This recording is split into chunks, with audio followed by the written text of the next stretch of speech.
À Jérusalem, nous sommes en ligne, en direct avec notre correspondant Daniel Haïk. Bonjour Daniel Bokertov. La nuit a été plutôt calme pour les forces israéliennes déployées au sud Liban.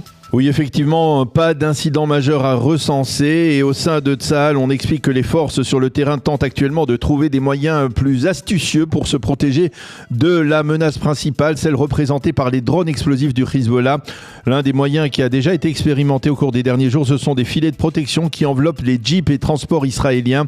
Autre initiative, désormais, les soldats se déplacent alors qu'ils sont entièrement hors de portée, hors de vue de ces drones. Et puis le chef d'état-major, le général Eyal Zamir, s'est rendu, lui, hier sur le terrain au Sud-Liban, justement. Il s'est adressé aux forces militaires israéliennes. Oui, il leur a dit très clairement, sur le front, c'est-à-dire dans la zone de sécurité, il n'y a pas de cessez-le-feu. Et vous devez continuer à neutraliser toute menace qui pèse sur les localités du nord d'Israël, même si cette menace se trouve au nord du Litanie. Vous avez toute liberté d'action à ce sujet, a dit le chef d'état-major. Par contre, il n'a pas évoqué des opérations militaires israéliennes en profondeur au Liban ou même sur des cibles à Beyrouth, soulignant que le cabinet restreint pour la sécurité nationale s'est réuni hier pour débattre justement de la situation très tendue au sud Liban et de l'impasse actuelle dans les pourparlers entre entre les États-Unis et l'Iran. Les ministres ont exprimé leur vif mécontentement face à la situation au sud Liban et à la poursuite des tirs du Hezbollah.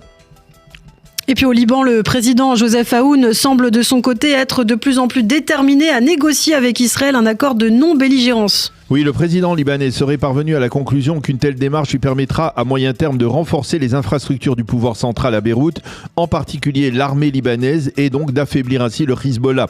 Le président Aoun répond actuellement aux accusations de trahison lancées par le patron du Hezbollah, Naïm Kassem, en affirmant « La véritable trahison n'est pas de négocier avec Israël, mais d'avoir déclenché la guerre contre les Israéliens pour défendre des intérêts iraniens ». Et dans ce contexte d'incertitude, des rumeurs font état de menaces d'attentats contre le président libanais. Oui, le Hezbollah tenterait de frapper le président Joseph Aoun justement pour l'empêcher de progresser sur la voie d'un accord avec Israël. Selon certains experts, le mouvement terroriste chiite pourrait également fomenter des émeutes dans les camps de réfugiés palestiniens au Liban, ce qui nuirait au régime central. Et le président américain Donald Trump rencontrera aujourd'hui le commandant en chef de la CENTCOM, l'amiral Brad Cooper. Oui, ce dernier doit présenter au président américain de nouveaux plans pour les opérations militaires en Iran. L'objectif serait de prouver aux Iraniens que le président conserve toujours l'option militaire comme une option réaliste en dépit de la prolongation du blocus. L'amiral Cooper a déclaré la nuit dernière justement que le blocus américain sur les ports iraniens était particulièrement efficace. Selon lui, il y a actuellement 40 cargos qui transportent 70 millions de barils de pétrole qui sont bloqués dans ces ports et que les Iraniens ne peuvent donc vendre. Le président Trump a qualifié, je cite, ce blocus de génial. Face à ce blocus, les Iraniens se font menaçants.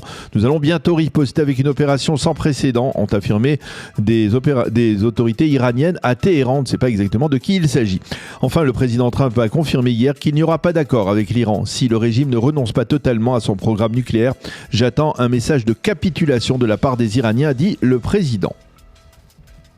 Tsahal a raisonné par ailleurs hier soir plusieurs bateaux de la flottille Sumud qui étaient en route vers Gaza. Oui, il s'agit de la première partie de cette flottille, partie d'Espagne, avec à son bord environ 400 militants pro-palestiniens, avec pour objectif de briser le blocus maritime israélien autour de la bande de Gaza.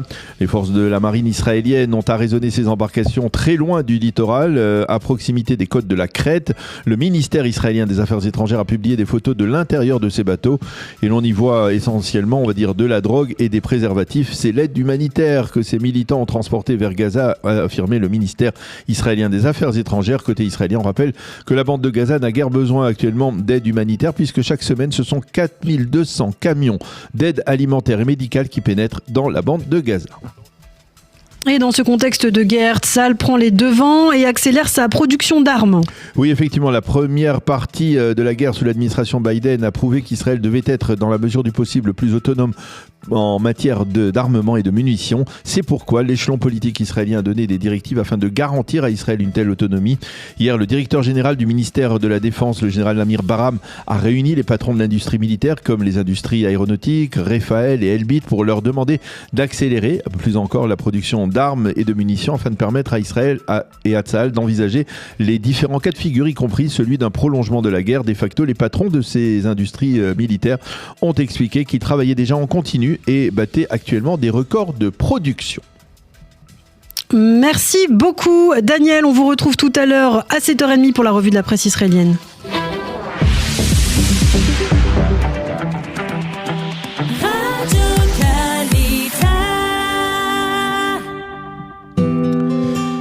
Une page météo pour compléter ce premier journal d'information. Sachez que le temps sera ensoleillé et de plus en plus chaud en cette fin de semaine. Les températures prévues aujourd'hui, 22 degrés à Jérusalem, 21 à Tel Aviv et sur le littoral israélien, 25 à Beersheva et 30 degrés à Eilat.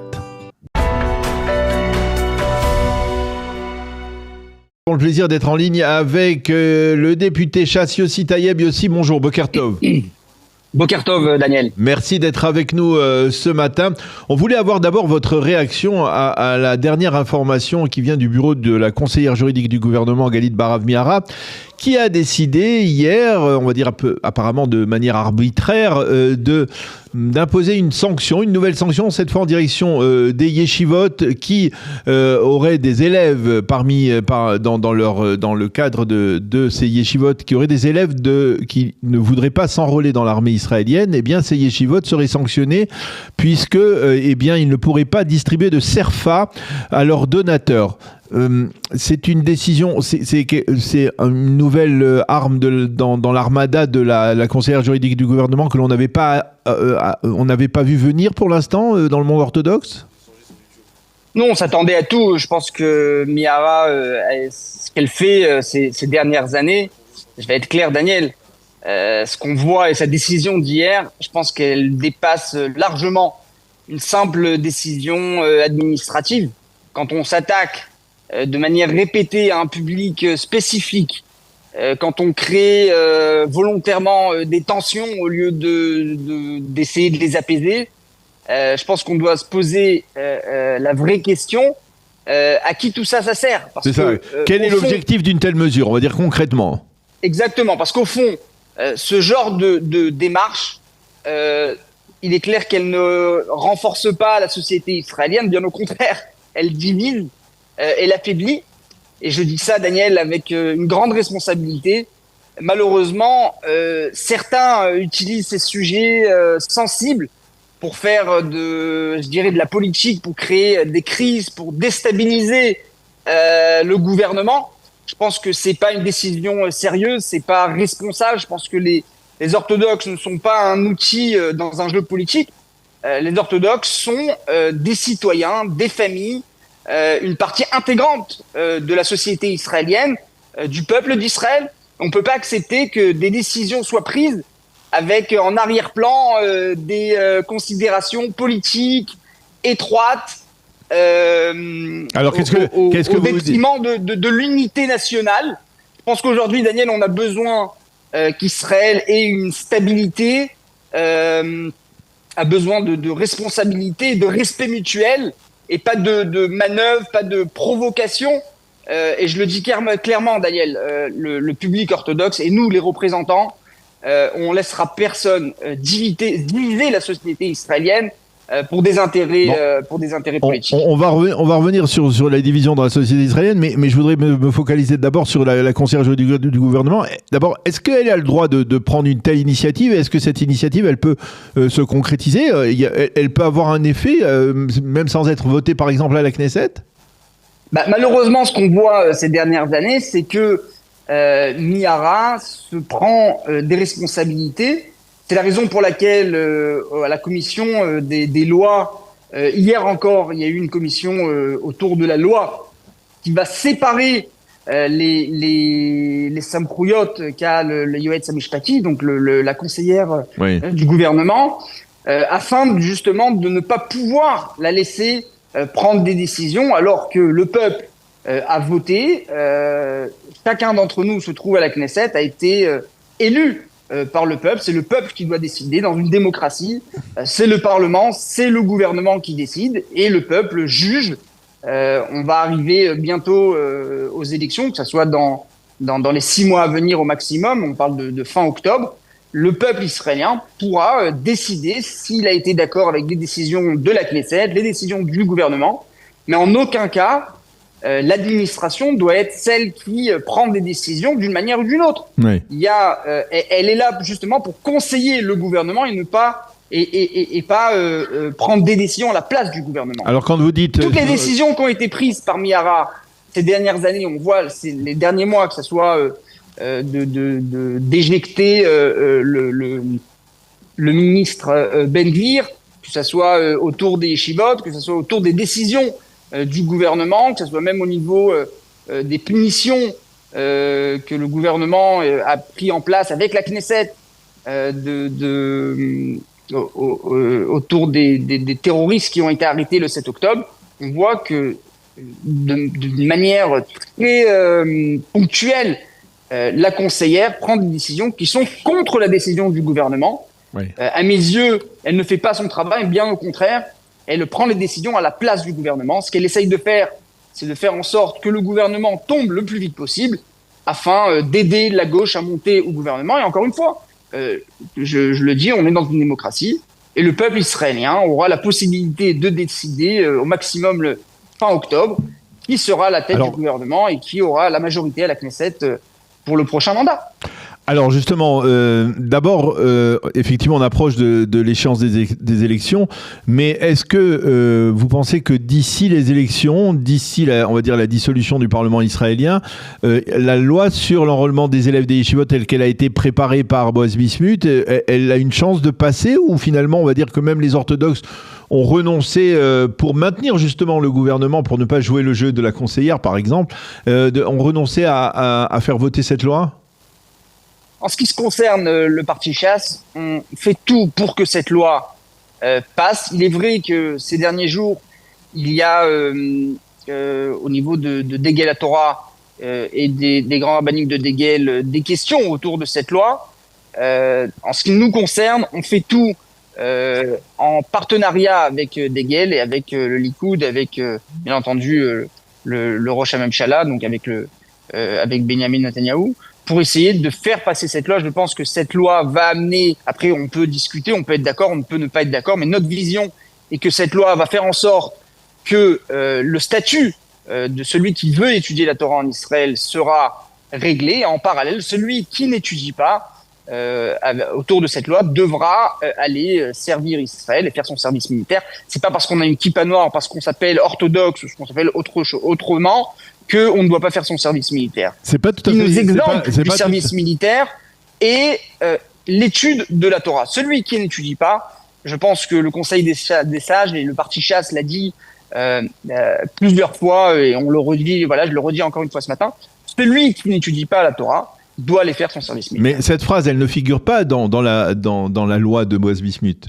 Parce que la loi de Boaz Bismuth, elle parle de quotas qui ne rassembleraient pas, on va dire, tous ceux qui n'étudient pas. C'est-à-dire, ce n'est pas automatiquement que tous ceux qui n'étudient pas de manière assidue, qui ne pointent pas, on va dire, dans la yeshiva, qui vont partir au service militaire. Il y a des quotas qui sont bien inférieurs, on va dire, au nombre de gens qui sont susceptibles de ne pas étudier de manière assidue.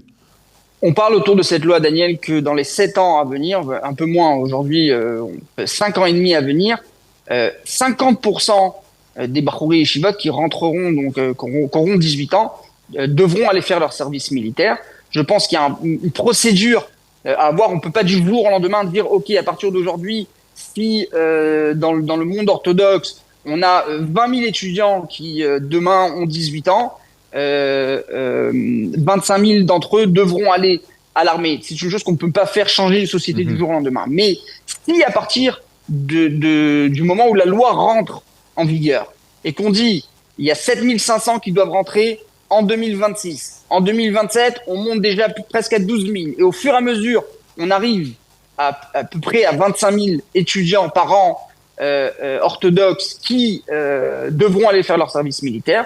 Je pense qu'on rentre grosso modo dans les chiffres de personnes qui utilisent le fait qu'ils sont orthodoxes ou qui ont grandi dans des familles orthodoxes qui aujourd'hui ne le sont plus et se permettent de ne pas aller à l'armée. Ceci fera en sorte que celui qui étudie la Torah pourra continuer à étudier la Torah et celui qui ne l'étudie pas devra aller faire son service militaire. Alors on l'a vu, vous parliez de division dans la société israélienne, on l'a vu il y a 2-3 jours, une agression, on va dire, de la part de ce que l'on appelle le Peleg Yerushalmi, qui est, on va dire, la branche, on va dire, plus radicale dans le monde orthodoxe ashkénaze, qui s'oppose à l'enrôlement des élèves des yeshivot. On a vu quelques dizaines, peut-être même plus d'entre eux prendre d'assaut la maison du commandant de la police militaire israélienne, parce que, eh bien, celui-ci avait donné l'ordre d'arrêter des réfractaires, on va dire des déserteurs au service militaire.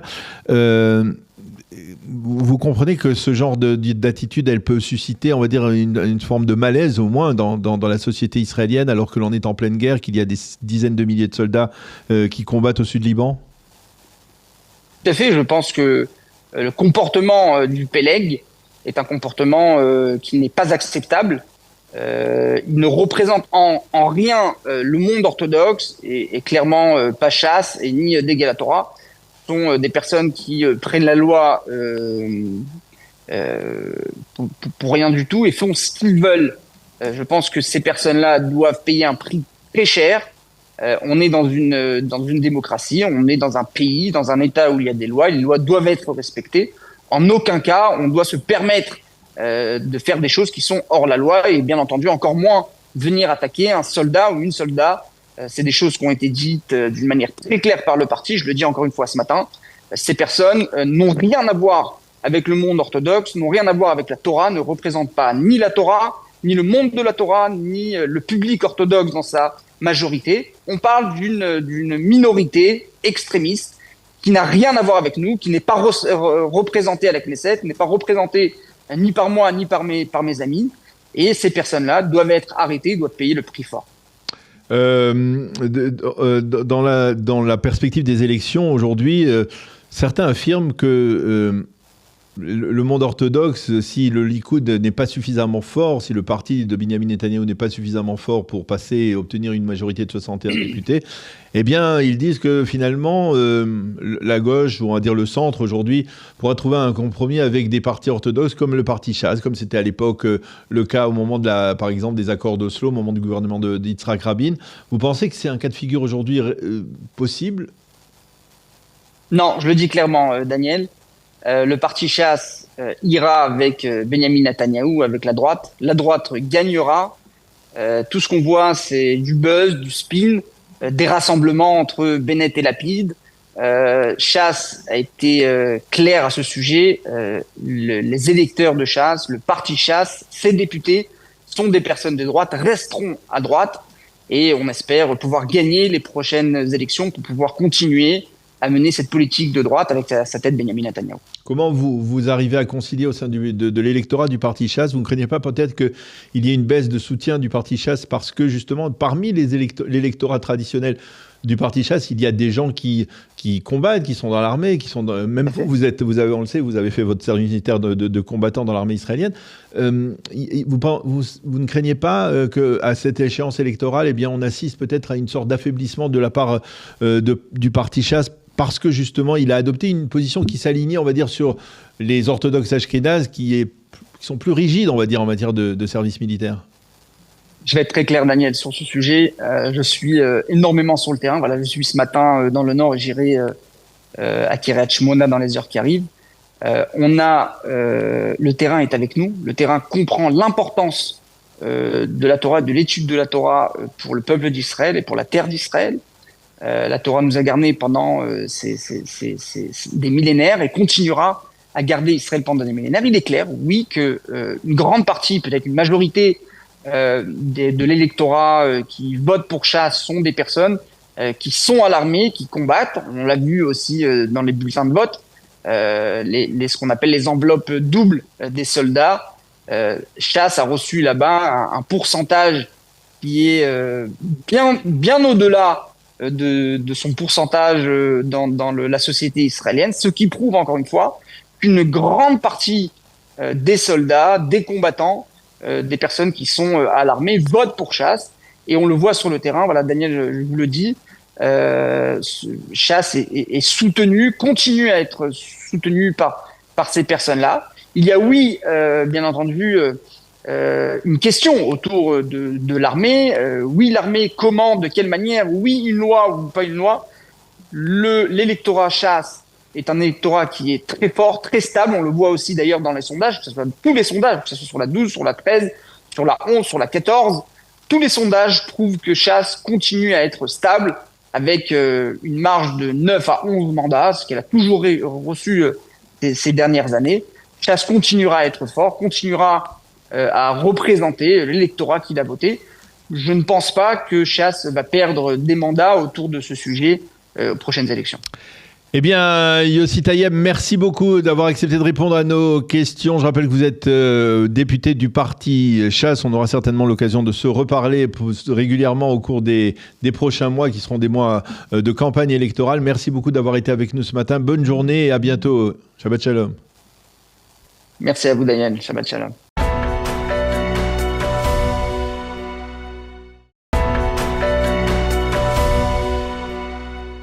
Et ce matin, le Yediot Aharonot consacre sa manchette encore à la menace des drones explosifs du Hezbollah au sud Liban.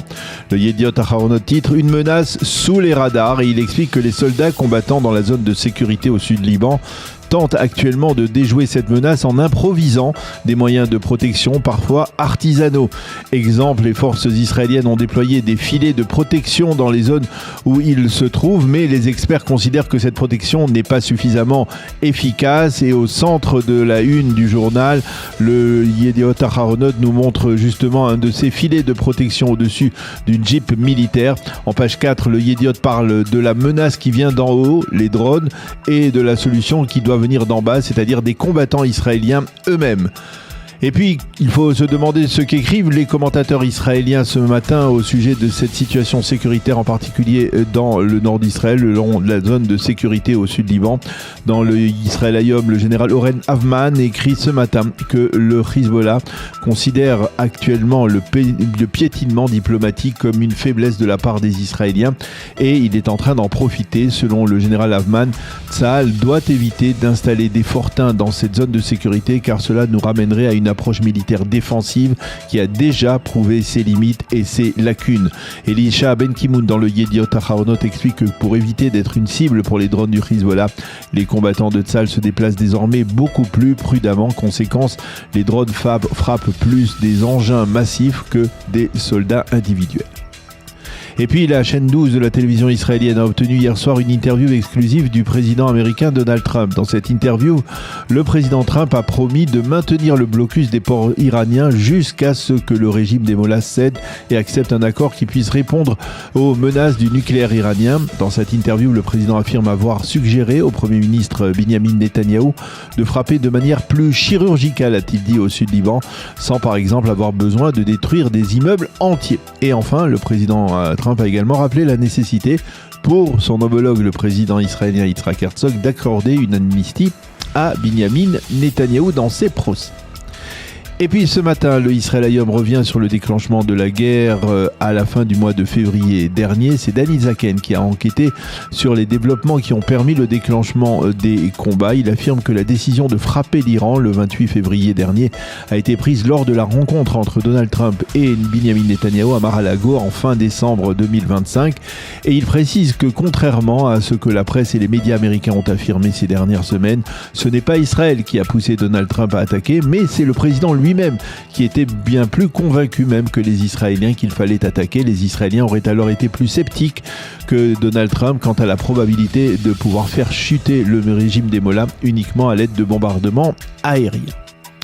La manchette du Israël Hayom de ce matin est consacrée au prix de la guerre, ou plutôt devrait-on dire au prix des guerres, au pluriel. Le grand quotidien israélien nous propose en effet une enquête qui a déterminé les sommes dépensées par Israël, mais aussi par certaines nations dominantes pour leur défense nationale. Le Israël Hayom nous révèle qu'Israël est parvenu au 3e rang des pays pour les dépenses militaires par rapport au produit national brut, et c'était cela avant de calculer le coût de l'opération Rugissement du Lion du mois de février.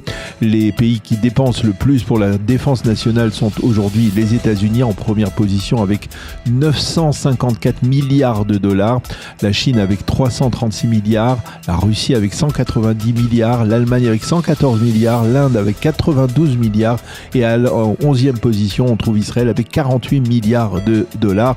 L'Israël Hayom explique qu'avec l'arrivée de Donald Trump à la Maison Blanche, les Européens ont compris qu'ils ne pourraient pas compter sur le soutien indéfectible des Américains. Ils ont donc décidé d'augmenter durant les 2 dernières années leurs dépenses militaires. Tous les quotidiens israéliens et les sites d'information se font ce matin l'écho de l'attaque antisémite d'hier à Londres. Terrorisme au cœur de Londres, titre ce matin le Israël Hayom. 2 juifs ont été poignardés par un terroriste de 45 ans dans le quartier de Golders Green où vivent de nombreux juifs orthodoxes. Ils sont dans un état sérieux mais stable et c'est une organisation affiliée à l'Iran, Ashraf El-Yamin, qui a revendiqué cet attentat. Et le journal cite un des rabbins de la communauté orthodoxe londonienne qui affirme: nous sommes aujourd'hui des cibles mobiles pour ces antisémites.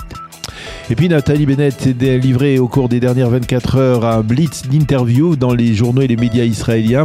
La plupart des chaînes de télévision et les grands quotidiens ont donc obtenu de lui un entretien, pas exclusif mais en tout cas important. Dans le Israël Hayom, Bennett se montre très déterminé et sûr de lui quant à sa capacité de devenir le prochain Premier ministre. Il appelle Gadi Eisenkot à faire montre de leadership et à le rejoindre à la tête d'un bloc d'opposition centriste. Il affirme comprendre la colère qu'il y a à son égard au sein de la mouvance sioniste religieuse. Et il déclare: après les élections, le Likoud pourra rejoindre la coalition que je formerai, mais il devra se plier à mes conditions, dixit Naftali Bennett. Et justement, à propos des nouvelles des prochaines élections, le Yediot Aharonot fait ce matin une révélation. Le journal explique en effet que le président de l'État, Yitzhak Herzog, est intervenu directement auprès du vice-président de la Cour suprême, le juge Noam Solberg, qui est aussi le président de la future commission électorale centrale, celle qui va gérer les élections prévues pour le mois d'octobre prochain. Il est intervenu, le président Herzog, afin qu'il prolonge le mandat de la directrice de cette commission, Orly Hadès. En effet, Orly Hadès a déjà géré de nombreuses élections législatives au cours des dernières années. Elle bénéficie de la confiance de l'ensemble de l'échelon politique israélien. Son départ, qui devait intervenir ces mois-ci, aurait porté atteinte à la crédibilité et à la confiance dont bénéficie la commission électorale centrale, ce qui n'est pas souhaitable alors que certains remettent en cause, on va dire, la possibilité de tenir des élections législatives sans la moindre infraction à la loi. Et puis pour terminer cette revue de la presse, nous allons, comme nous faisons chaque jeudi, survoler l'édition hebdomadaire d'ActuJ qui paraît aujourd'hui en France et en Israël. Dans cette édition, un dossier sur le grand éloignement entre Israël et l'Union européenne. On pourrait même parler de fracture entre Israël et les Européens, alors que de plus en plus de pays européens s'expriment avec véhémence contre l'État hébreu. Également, dans ActuJ ce matin, une interview de la ministre Aurore Berger qui plaide pour une grande loi républicaine contre l'antisémitisme. Et puis, bien évidemment, un hommage appuyé à l'œuvre et à la personnalité du professeur Armand Abécassis qui nous a quittés en début de semaine. C'est la fin de cette revue de la presse.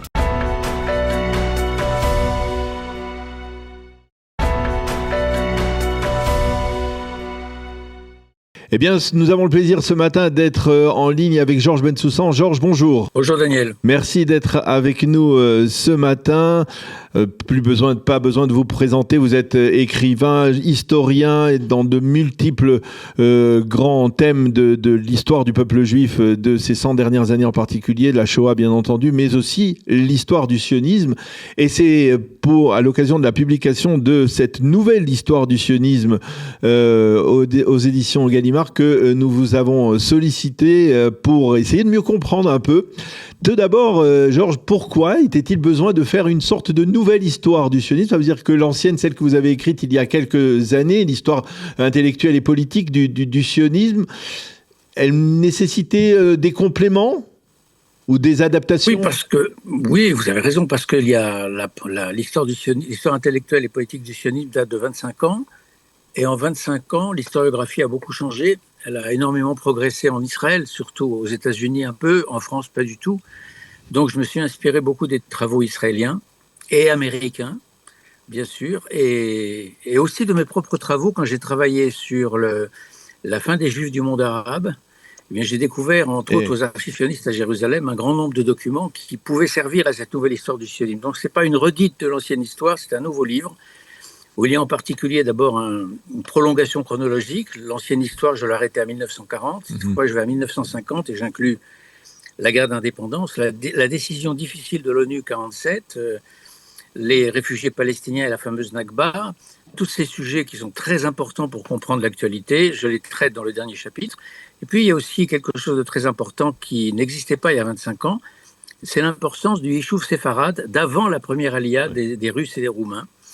En fait, ça a existé, mais au cours de ces dernières années, on a peut-être insisté un petit peu plus.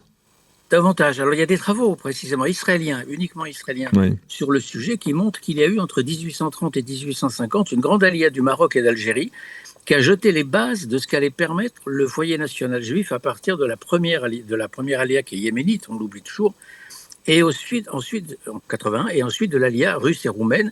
C'est grâce à ces pionniers que les achats de terre, par exemple, de Petah Tikva, de Rishon LeZion, de Kfar Saba, etc., ont pu être possibles. Et c'est grâce aussi à ces pionniers séfarades qui vont constituer l'entourage amical de Ben Yehuda à Jérusalem que la langue hébraïque va être profondément rénovée et devenir une langue d'enseignement. Donc la rénovation de l'hébreu, qui va redevenir une langue maternelle, ce n'est pas le fait d'un seul homme, Ben Yehuda, c'est le fait de toute une équipe séfarade autour de lui, qui était arrivée en Israël au début ou au milieu du 19e siècle, donc bien avant de ce que le mouvement sioniste appelle la première alia. C'est en particulier l'alia de Aaron Shlouch, c'est ça, qui s'installe surtout à Yafo et qui va permettre, on va dire, ce qui est aujourd'hui Neve Tzedek, qui est très bien connu de nos auditeurs, mais par la suite de développer Tel Aviv. Absolument, Kerem Atemonim, Neve Tzedek, Manchia, etc. C'est la famille Shlouch, mais il y a aussi beaucoup d'autres, c'est Shimon Moyal, c'est Abraham El-Maleh, etc. Des gens dont on a plus ou moins retenu les noms. Shimon Moyal et sa femme Esther Azeri Moyal étaient un couple d'intellectuels. Lui était médecin, elle était journaliste, qui ont énormément travaillé dans les années 1900-1910. Il y a aussi l'importance du judaïsme ottoman dans la Palestine d'avant 1914, qui joue un grand rôle dans l'évolution du sionisme. Et il fallait en parler. Alors, je vais profiter, on va faire une petite parenthèse à ce sujet, pour se projeter dans justement l'histoire de l'État d'Israël. Si ces précurseurs séfarades avaient pu jouer un rôle plus dominant, on va dire, dans l'establishment essentiellement ashkénaze qui a créé l'État d'Israël, donc dans les années 40, 50, etc. Est-ce que vous pensez que l'État d'Israël aurait une autre tournure aujourd'hui? Il serait peut-être plus tolérant, moins clivé? C'est très difficile de répondre à la question qui est légitime, qui est très importante. La seule chose dont on soit sûr, c'est ce qui s'est passé.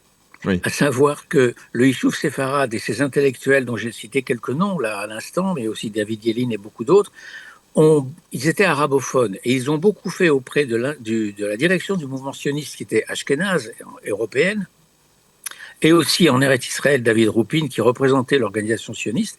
Ils ont tout fait pour les convaincre de créer un journal en arabe pour défendre l'État sioniste, parce que dans le monde arabe, avant 1914 déjà, et entre autres dans ce qu'on appelait la Palestine ottomane, il y avait dans la presse arabe des réquisitoires contre le mouvement sioniste qui étaient de plus en plus violents, et eux en étaient conscients parce qu'ils lisaient l'arabe, ce qui n'était pas le cas des autres précisément. Donc il y a eu chez eux, en tant qu'arabophones, une plus grande proximité avec le monde arabe qui aurait peut-être pu changer quelque chose aux relations, même si j'en suis pas fondamentalement convaincu, si vous voulez, mais la chance ne leur a pas été donnée. Ils n'ont pas été écoutés, ils ont été méprisés, même profondément, et le journal qu'ils préconisaient n'a jamais été créé, sauf par eux-mêmes, sur leur propre denier. Et ça n'a duré que quelques numéros en 1914.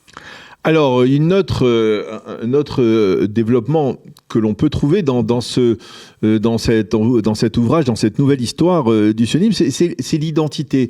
On a le sentiment, dites-moi si je me trompe, que cette identité, c'est-à-dire le sionisme comme, on va dire, réincarnation de l'identité juive, ou comme vous l'avez dit, réinvente l'identité juive, ça a changé aujourd'hui au cours des 20-30 dernières années par rapport à l'image qu'on aurait pu avoir pendant les premières décennies de l'histoire de l'État d'Israël?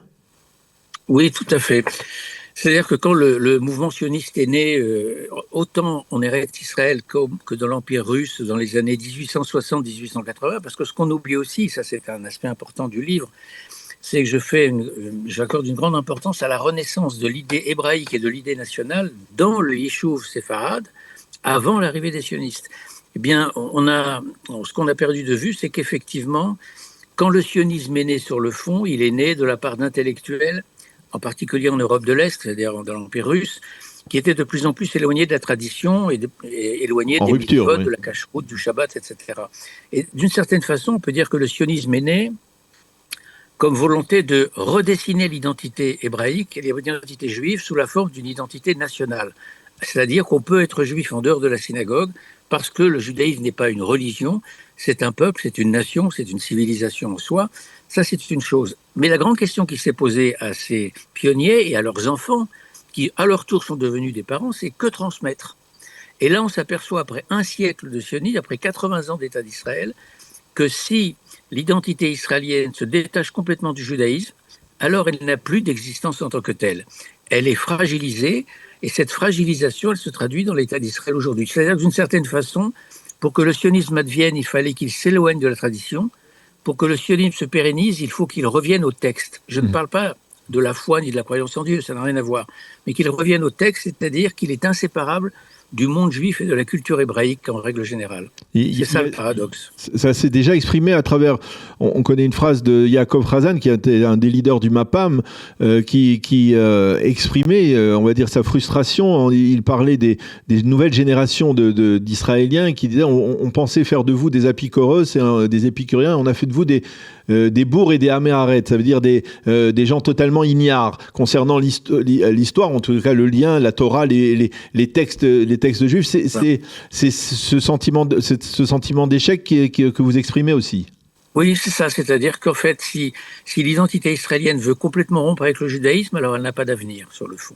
L'identité israélienne, c'est-à-dire la question que faisons-nous sur ce petit coin d'Orient, si elle ne se rattache pas au texte fondateur et à la culture hébraïque au sens large, c'est-à-dire vous avez cité la Torah, mais tout le reste du monde juif et de la culture et de l'histoire hébraïque, eh bien l'identité israélienne, d'une certaine façon, est creuse, elle est vide.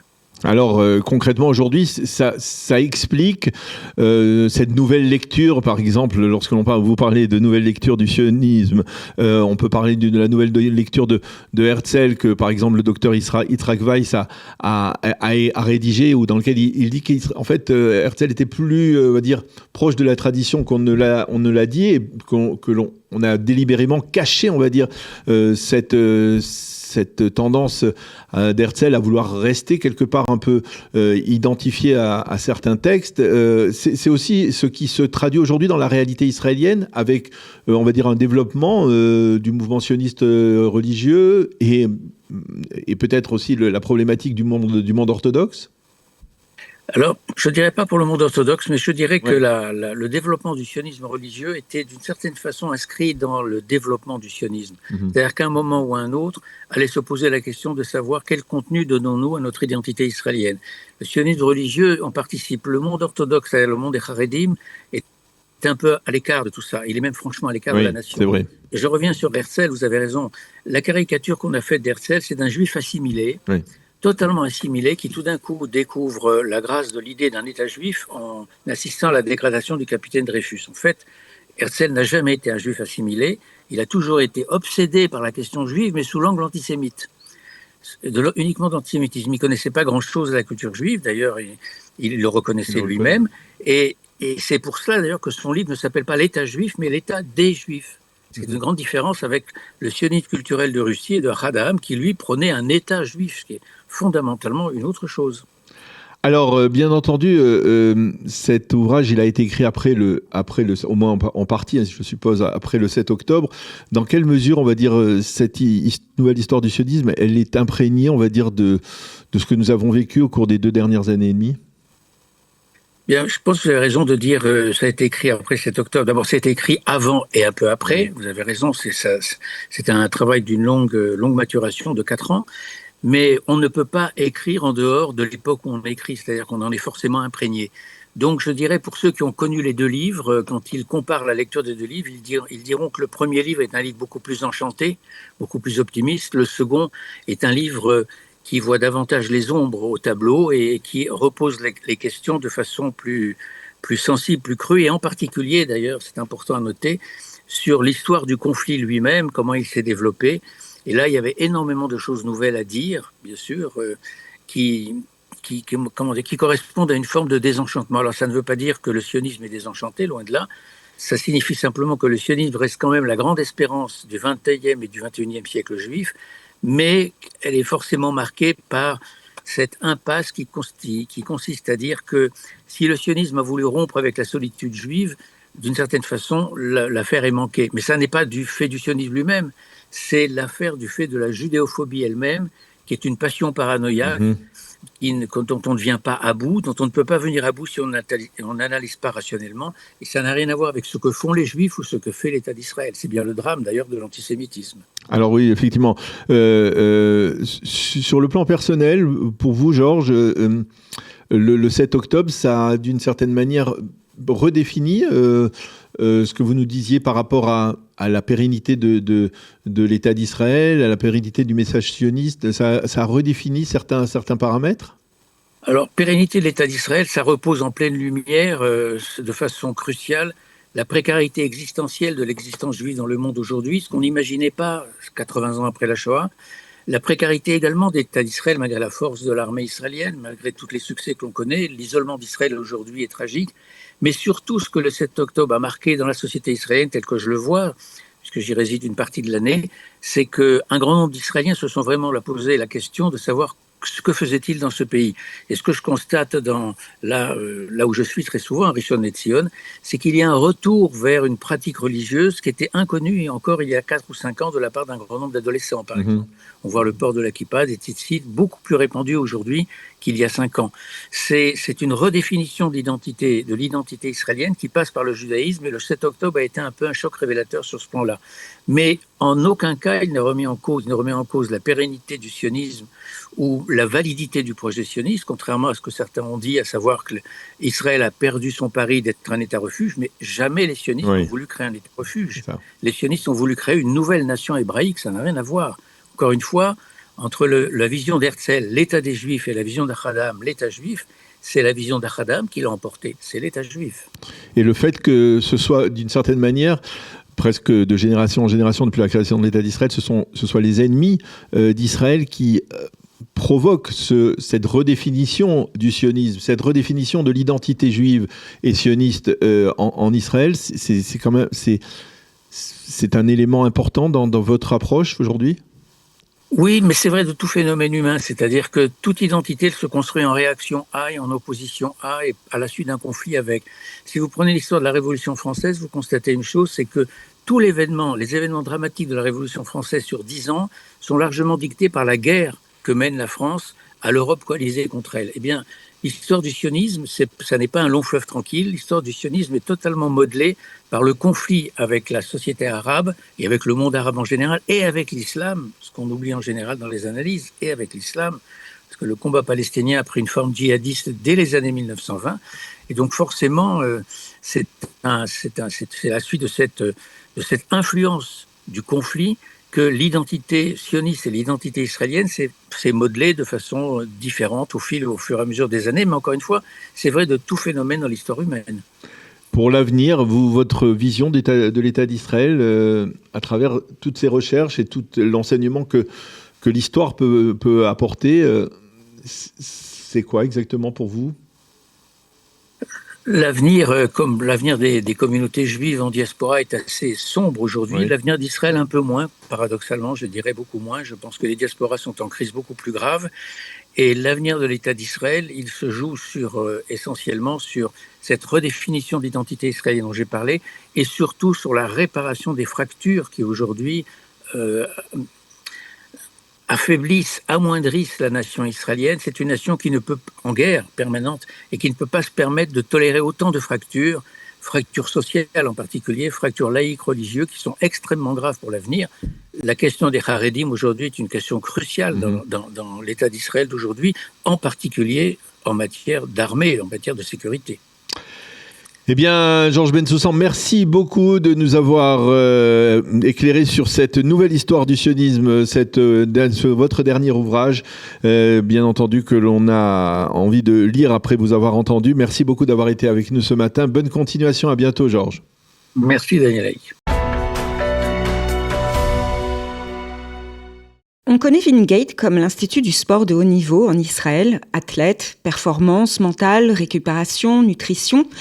Mais cette fois, le projet dépasse les stades et les salles d'entraînement. L'Institut lance plusieurs partenariats dans des régions durement touchées par la guerre, notamment à Sderot, près de Gaza, et à Kiryat Shmona, à la frontière libanaise. À Sderot, le projet se concentre sur la santé, l'innovation et la résilience. L'idée est de développer des programmes capables d'aider une population exposée depuis longtemps aux alertes, aux évacuations et à un stress quotidien presque permanent. Cela peut passer par un accompagnement mental, une activité physique encadrée, des outils de récupération ou des méthodes inspirées du sport de haut niveau. Non pas pour préparer une compétition, mais pour aider des habitants à reprendre pied. À Kiryat Shmona, Wingate s'associe à Fresh Start, une pépinière spécialisée dans la food tech, afin de développer des solutions de nutrition avancées. Le lien avec le sport est évident. L'alimentation joue un rôle central dans l'énergie, la récupération et la prévention des blessures. Mais l'enjeu dépasse la seule dimension sportive. Dans ces deux régions fragilisées par la guerre, ces partenariats peuvent aussi recréer de l'activité, attirer des chercheurs, soutenir des startups et renforcer le tissu local. L'initiative a donc plusieurs dimensions, à la fois sportives, sociales, économiques et humaines. Le projet part d'un savoir-faire national, construit au cœur du sport israélien pour être appliqué localement, là où les besoins sont les plus urgents. S'il fonctionne, Wingate pourrait aussi devenir un modèle exportable, une manière israélienne de penser la résilience par le sport, la science, la santé et l'innovation. On souhaite beaucoup de chance à ce projet important et porteur d'espoir.